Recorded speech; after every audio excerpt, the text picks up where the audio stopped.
Thanks for listening to FYI Stillwater, where you will hear information about your local government you didn't know you need to know, straight from the source. Be sure to check out other news and information from the City of Stillwater at stillwater.org or find us on Facebook and Twitter. Hi, I'm your host, Sherry Fletcher, Director of Marketing and Civic Engagement. Today, my co-host is Elisa Hines, Multimedia Specialist. So, what is going on in your world? Oh, census, and more census. It is about that time. So, how did you get to be the point person on the census? Well, something about my boss went and had knee surgery and left me in charge, and it just stuck. So and I think that was the best decision I've ever made. So awesome. So what are we talking about? I'm guessing it's census. Yes, we're going to be talking about the census today. And today's guest is Library Director Stacy Delano, and she'll be discussing the library's role as Census Central. And here's a couple of basic facts. The U.S. Census Bureau's official goal is to ensure that everyone is counted once, only once, and in the right place. This census was mandated by the U.S. Constitution, and it's conducted every 10 years since 1790. The census hopes to accurately count some 140 million households and over 325 million people. And more than $600 billion per year in federal money is tied to this count. Also at stake are the number of congressional seats that each state has in the U.S. House of Representatives. So overall, it's a pretty important activity for the entire country. It's huge and on so many levels. You don't really think about it, even when it's like we're talking census, but as you just pointed out, it actually affects even your daily life in some areas. Yes, it can. All right. Well, welcome, Stacy. Hello. So you're a return guest. We've had you am. before. So we hope you like us and you'll come back and see us. Of course. All right. Love you. Okay. So, Stacy, before we get started, we're going to do a lightning round and we're going to ask you some random but revealing questions. Go. Are you ready? I'm ready. She's ready. What book or movie have you read or seen recently that you would recommend and why? Okay, so it's going to be a limited series. I hope there's a second season, but I just started subscribing to Hulu because I've run out of Netflix stuff. And my husband and I just completed Wu-Tang, an American Saga on the Wu-Tang Clan, and I loved it so much. And I really liked it because even though I do probably listen to rap music more than you would think a 50-year-old librarian would. Who's into basketball? But I love the Wu-Tang Clan. And the thing is that the series, which is a fictionalized account of their time before they were famous, it is all about characterization, which is exactly what I love about an excellent book, is when you're getting the background and the motivation for why characters are behaving the way they behave. And that's what the series exactly did for me. So I really enjoyed it and would suggest it to people who just like good characterization, even if you don't think you like rap. And of course, I'll have to say, once you see it, you're going to want to know more about Wu-Tang, and that's when you come to the library. I know that we've got the Tao of Wu, so then you'll want to check that out and read it. And I had a good time with some of my staff members. There's a Wu-Tang Clan rap named Generator. So I went ahead and we put our names into it. I did that and then told them what their names were. So mine was Rough Prophet, which was pretty good. Sherry, I did do yours. Oh, wow. Yours is the Phantom Bandit. Of course it is. Ooh, I like that. Now you see her, now you don't. I mean, that's pretty good because some of the names that came out weren't like the most awesome, but I really like yours. You could probably go legit with that. We should take it on the road. I think so. I think we'll be using that in the office. Here she comes. It's the Phantom Bandit. Oh, my goodness. So, and Stacy, I think this one's a really good one for you. What fictional world or place would you like to visit? So the interesting part of this and why this question appeals to me is because I actually have very little interest in fantasy type fictionalized, and I think I might have said this before. we've talked about I this. don't enjoy fantasy aspects of books. I like full out reality down to the details of what plates and baskets look like in someone's house. So what I have to do when I think of that is go to, not only am I a basketball and rap aficionado, I'm also a hardcore gamer. So my game of choice is Fallout, which explores post-apocalyptic America after China and the United States have gotten into nuclear war.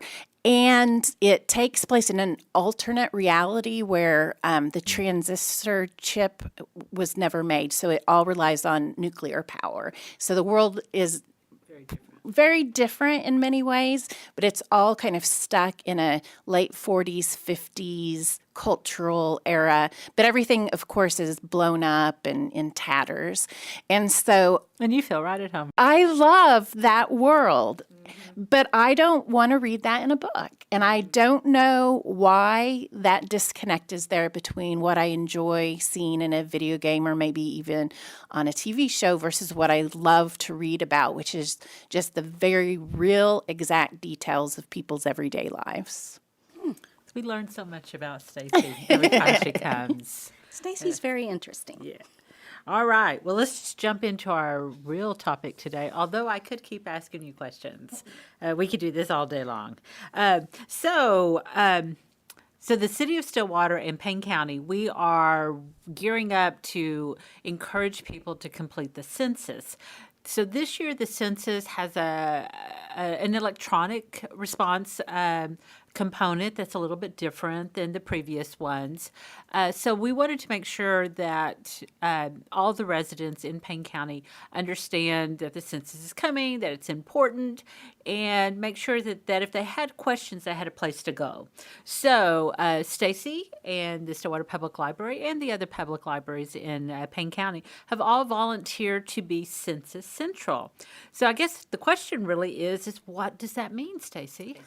So as Census Central, which really is hard to roll out on your tongue, but I just love it because that's what we are. We're the hub where anyone who has a question about the census process or anyone who doesn't have the technology or devices to fill out the census.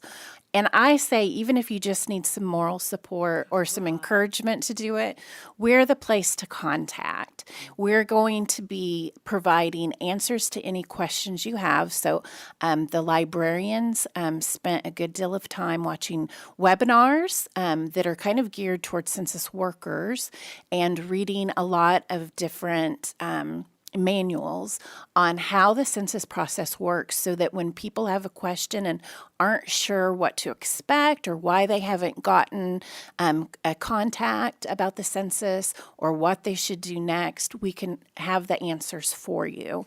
Yeah. So if I was a resident and I maybe have a little bit of like technology anxiety. Exactly. And I occasionally do. And sometimes I just want to talk to a real person. It's like, I'm about to hit send. Oh, is everything okay? You know? So having that, like a face to go and talk to. Because if you call the census, you're not probably going to talk to somebody. But having that local person, answer the questions. What do they do with the information? Where, I don't want my private information public. What can you tell me about that? So you might as well tell us. Well, that is one of the pieces of information. We're really trying to make sure that everyone understands about the census. It is completely confidential. The workers, I believe, there are very serious consequences should any information ever be revealed.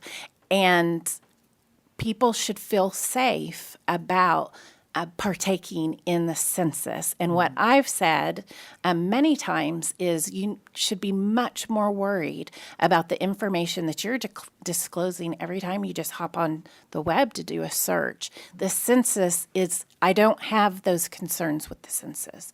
The census is safe and effective, and it's something that you can feel good about filling out without worrying that someone's going to be looking over your answers and doing something with the information other than using it to put together with all the rest of the community members to make a larger count, which will help us as a city receive more benefits. And they're not interested in your name. They're just interested in this is the address and this is how many people are there. Exactly. So, so when they do get that number, Elisa, you've been doing quite a bit of research as well. What benefits do the community get from this? There are several, and you have those people out there that go, I don't want the government knowing anything about me or my address. The fact is, government knows about your address because you have your address at the post office. So that's already on record. But the information that we get from all this is we're finding out who lives there, if they're male or female, what nationality they are. And all this is to find out, is to gather data so that when, say, there's a natural disaster that happens, and we know that there's 10 houses in the neighborhood. We don't know how many people there are unless we take that census.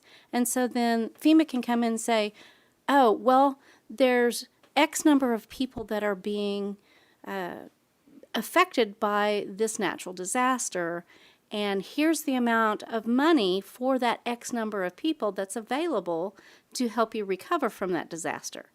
So if you're not counted, then say an example is you've got 10 houses on a block. Tornado comes through and wipes out all 10 houses. Only 7 of those houses actually were counted in the last census. So what FEMA has is just the number of people from those 7 houses. So they have this pot of money that is available for 7 houses. But then you have all 10 houses that want to get a piece of that money to help recover from the natural disaster. And so because only 7 houses were counted, then 10 houses are now going to have to share only the amount 7 houses would get. Whereas if all 10 houses had been counted, then their money would be available for all 10 houses. So that's how it can affect you just in a natural disaster. And that's just one such small example. I know that for me, until we took on this role of Census Central, the only thing I really thought about the census was we just are doing constantly an very excited countdown to the day when we're going to get the next set of census information released. They release it after, say, 60 years.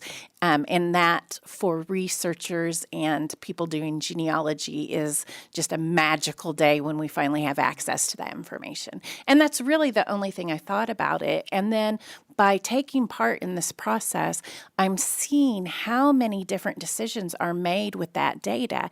And even just with the library, I learned, and in my new role as a director, as I'm now taking care of the grant that provides us with internet service, I would be able to provide our customers with internet service that's 5 times faster than what we can provide right now, if only we can reach that next threshold. So I'm really hoping that people are going to help us get there because we want to provide the best service we can.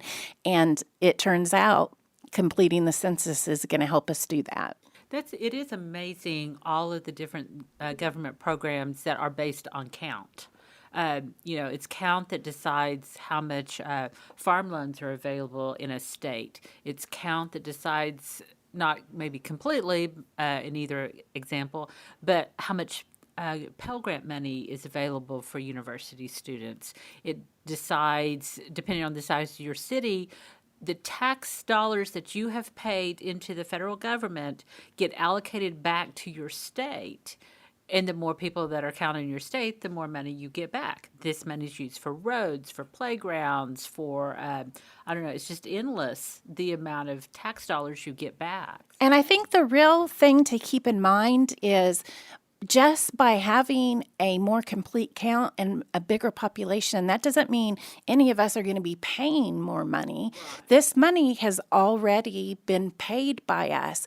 And if we've paid it, we want to see that coming back and representing and being used on the people who actually paid it instead of going to another community or to another state. Yeah, I don't think people understand Yeah. that this is your tax money that you paid in, that you get back. Well, you don't get it back, but your community community gets it does. back. Public And it's, schools, it's not, fire departments. it's not federal government money. It's your state tax dollars, your federal tax dollars. You're getting that money back. So anyway, so it is a big deal. So now that we know the importance of the census, so how exactly? So I'm a resident. I have a question. I'm going to go into the library. I've got my postcard, or maybe I don't have my postcard sized letter, I think is how they're saying it now. So it'll be a postcard sized letter. I have it and I come and see you, or maybe I don't have it and I come and see you. What's the next step? So what we want everyone to do is to make contact with our Adult Services Help Desk, and that's the rounded desk that you see when you come right into the doors. Yeah. So those are the librarians who have been trained to assist with census questions, and there are multiple things that we can help you do from there. The first thing is that if you don't have your postcard, you actually can end up filling out the census and using our computers to fill out the census. There are some pieces of information that you will need, and there will be some authentication processes afterward. And part of that may be getting a return phone call to be able to verify that you are in fact the person who filled out that census. However, we really do encourage you to make the process as easy as possible by retaining and keeping a hold of that postcard, bringing that in so we can take you over to a computer. If you already know how to use a computer, you're set, because we can just get you right onto one and get you to where you need to go so that you can fill out the form. If you don't know how to use a computer, we're glad to show you the basic functions that you need to be able to do to be able to use a computer to fill it out. However, we'll also have available phones where you can fill out the census via phone if you like. And we can also help people request a paper format census form if that's what you prefer, because even though you get the postcard in the mail and not the paper form, you can make that request. In addition to that, we will have some days where we will just have an open lab time in our north building where you can come in. There'll be multiple librarians there with PCs, computers, and touch screen laptops, and phones that you can use so that you can do your census completion while there are multiple librarians right there to give you assistance and answer questions. I do want to continually stress we can't fill out the form for you. We're not allowed to do that. But we can help you with the process of basically how to get to the site, how to do some of the manipulations with the mouse or with the touch screen, and get you squared away so that you can get that form completed. Now, to help you with this, you all applied and won a grant. And how's that grant going to help you? Well, we actually did end up being awarded 2 grants. So the first one is an Oklahoma grant provided by the Oklahoma Department of Libraries and funded from the Institute of Museum and Library Services. It was $3,100. And we also received an additional grant from the American Library Association's Library Census Equity Fund for $2,000. We're really excited about that one, especially because we were one of just 59 libraries that got it, and there were well over 500 applicants across the nation who applied for it. And we were the only library in Oklahoma who received the grant. We'll be using that $5,100 to do several things. First, we'll be purchasing some devices, phones, and phone cards so that we're able to have the mobile technology to be able to go to different outreach visits throughout the community so that even if you may have difficulties with transportation, or maybe you really haven't ever heard about the census, or maybe you've got questions and are concerned about the census and don't really want to fill out the census, we're going to be there to help you get the answers that you need so that you'll feel more comfortable filling it out. And the technology and the librarians will be right there on hand to be able to assist. We'll be going to some places like Our Daily Bread, to some of the local churches. We'll be headed over to Head Start and to multiple other locations so that we can make sure that everyone gets counted. You know, there's a lot of questions that when people really start thinking of the nitty-gritty part of how do you count everyone and count them in the right spot. What about like homeless or maybe group homes or, you know, like even prisons?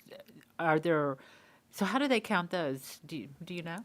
Yes, they actually have specific processes for communal living situations. So, for example, for the Mission of Hope, they'll have someone who assists them with the process, or for group homes, they'll have someone to assist them with the process of getting everyone within that dwelling counted. That will not be one of the things that we're involved in because there are specific staff. For it. Yes, through the Census Department who assist them in getting counted. That would probably be something similar to how the dorms are counted, that there's a process for it, because each of the students may not individually fill it out because it's a group living.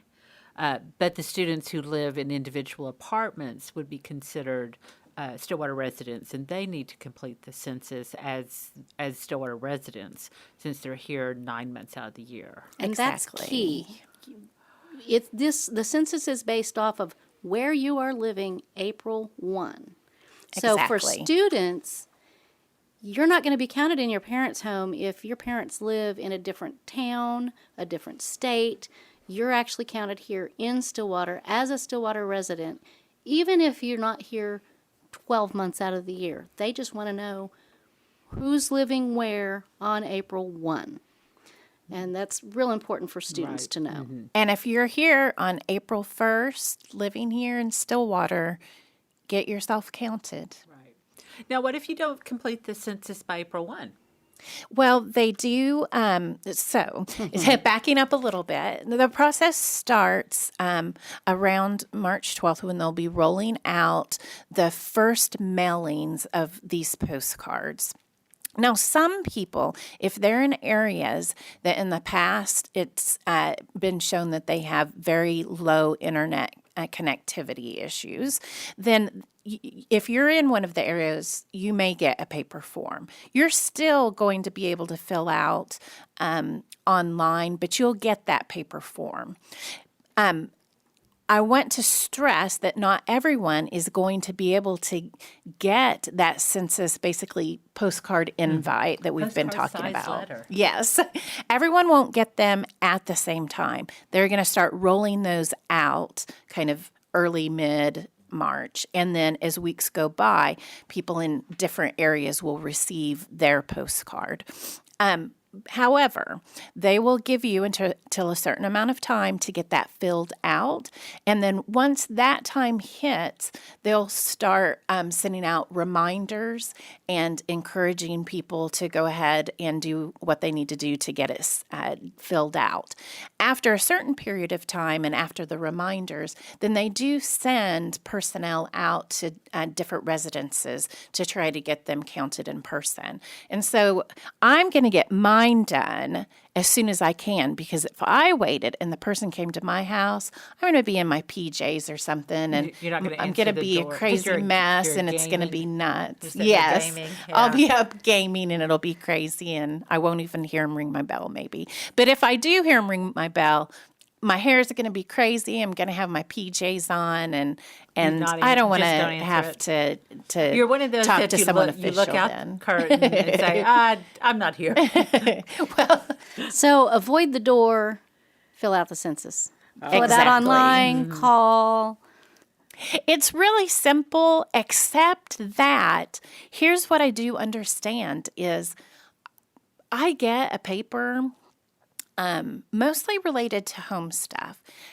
And it is possible that I put it somewhere and I may or may not have it easily accessible at my fingertips. I would encourage everyone, when you get that document, slip it right into a pocket of your purse, fold it and slip it into your wallet. If you can't complete it right then put it somewhere where it is easily accessible to you so that you know exactly where it is when you have time to fill it out. And especially so that when you come to the library, you've got that card. Because, as I said, there are ways to fill it out without the card, but it is going to take some extra steps. So make it as easy on yourself as possible.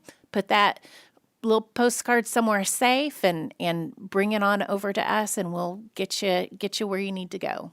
Awesome. Is there anything that you did not share with us that you would like to?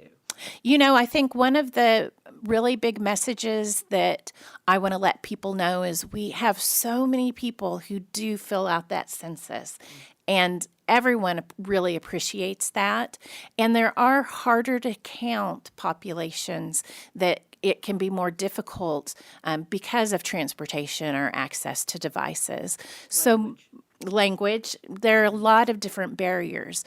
If you're one of those people who just standardly fills out their census, look for your neighbors, your friends, your relatives who may not be as comfortable with it, and give them encouragement and help to go ahead and get the census completed. Help them understand why it's so important to the Stillwater community. So be one of the people who can help spread the word, even though you yourself may not need encouragement to fill out the census. And you spoke of transportation, and that's something that we've been working with OSU with.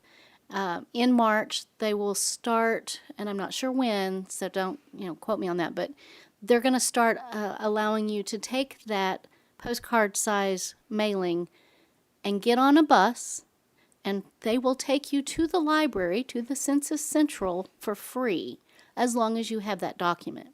They'll that's stamp very it or helpful. write on it that you've used that so that it won't be reused again. But this way, if you don't have good transportation, you can still get down to the library to get in and use one of the computers there. And that's been one of the stories this year, is the incredible partnerships between all of the organizations who serve so many different populations. Everyone sees just what benefit this is going to be to people who need more money coming and more funding coming in here to Stillwater. We're all of us working together, just like OSU Transportation, to try to make it as easy and accessible for people as possible.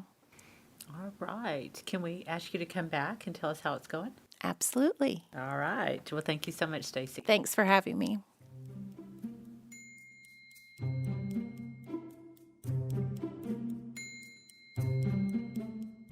Let's take a look at the mailbox. The city receives questions in a lot of different ways, including email, social media, even phone calls. So our first question is from Caitlin on Facebook. Could you post something about the trash pickup with holiday information? I think we've been doing a pretty good job of getting some information out about holiday trash because every community does their trash a little different over the holidays. So what's Stillwater's process? So, Caitlin, for holidays, trash and recycling remains the same. So for the residential customers, you will have trash, single stream, and glass recycling collection on the day of the holiday.